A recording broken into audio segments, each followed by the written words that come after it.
আমরা চাকরি দেব আর ওরা চাকরি খাবে। কেন বসে আছেন এই গরমের মধ্যে কষ্ট করে? আপনারা স্কুলে যান। যারা আপনাদের চাকরি খেয়েছে তাদের উপর ভরসা করবেন না, যারা চাকরি ফিরিয়ে দিয়েছে তাদের উপর ভরসা করুন। আপনারা নিশ্চিন্তে স্কুলে গিয়ে ক্লাস করুন। আপনাদের মাইনে নিয়ে ভাবতে হবে না। আমি কলকাতায় থাকলে হয়তো 1 সেকেন্ডে মিটিয়ে দিতে পারতাম।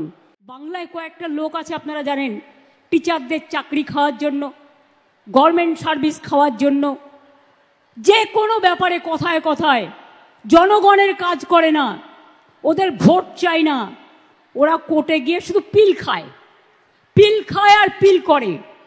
পিআইএল করে করে বাংলার সর্বনাশ করছে। এর জন্য কোর্ট দায়ী নয়, দায়ী যারা যারা মুখে কথা বলে বড় বড়, যারা কোনোদিন কিছু মানুষের জন্য করে না। আমরা চাকরি দেব আর ওরা চাকরি খাবে।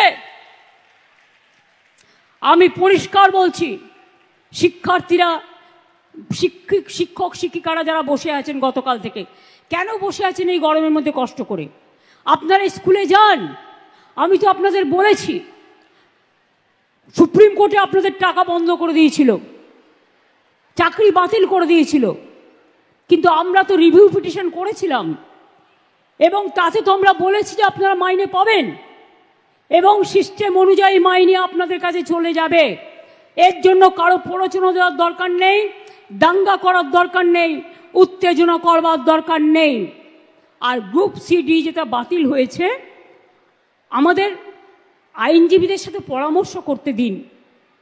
আমরা আইনজীবীদের সাথে পরামর্শ করে বাদবাকিটাও আমরা নিশ্চয়ই আবার দরকার হলে রিভিউয়ে যাব, এইটুকু বিশ্বাস আমাদের উপর করতে পারেন।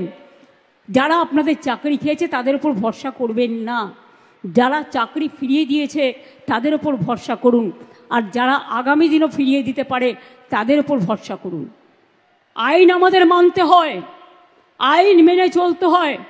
আবার আইনে মনে রাখবেন, আইনও যেমন আছে, আইন আবার পথও খুলে দেয়। সুতরাং আপনাদের চিন্তা করার কোনো কারণ নেই।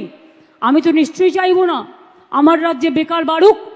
আবার দেখছি হাইকোর্টে একটা কেস করে বসে আছে, 35,000 প্রাথমিক শিক্ষককে ছাঁটাই করতে হবে। এরা কারা? এরা কারা? আমি জিজ্ঞেস করতে চাই, যারা একদিন আমাদের মন্ত্রিসভায় থেকে, তারাও কম লক্ষ্যে টাকা দেয়নি, এই চাকরি দেয়নি, একবার ভাবতে লজ্জা করছে না যে মানুষের চাকরিগুলো কারার আগে তার একটা পরিবার আছে, তার সন্তান আছে, সে বাড়ি করেছে, ব্যাংকের লোন নিয়ে কি করে শোধ করবে? একবার চিন্তা করে দেখবেন না? রাজনীতি করতে গেলে শুধু দানবিক মুখ, মানবিক মুখটা কোথায় যাবে? মানবিক মুখের আজকে সবচেয়ে বেশি প্রয়োজন। আর শিক্ষক শিক্ষিকারা আমি বলি, আপনারা নিশ্চিন্তে স্কুলে গিয়ে ক্লাস করুন। আপনাদের মাইনে নিয়ে ভাবতে হবে না। আইনের মধ্যে থেকেই রাজ্য সরকার আপনাদের কাজ করে দেবে। আপনি এ না বি এটা কোর্ট ঠিক করবে, আমরা নই। কিন্তু আপনাদের মনে রাখতে হবে, যে যেখানে চাকরি করছেন চাকরিতে ফিরে যান। টাকা কিন্তু ওই যারা আপনাদের ওস্কাচ্ছে তারা দেবে না, মাইনে কিন্তু গভর্নমেন্ট দেবে। আমি গতকাল সন্ধ্যে থেকে কমপক্ষে 10 বার ফোনে কথা বলেছি।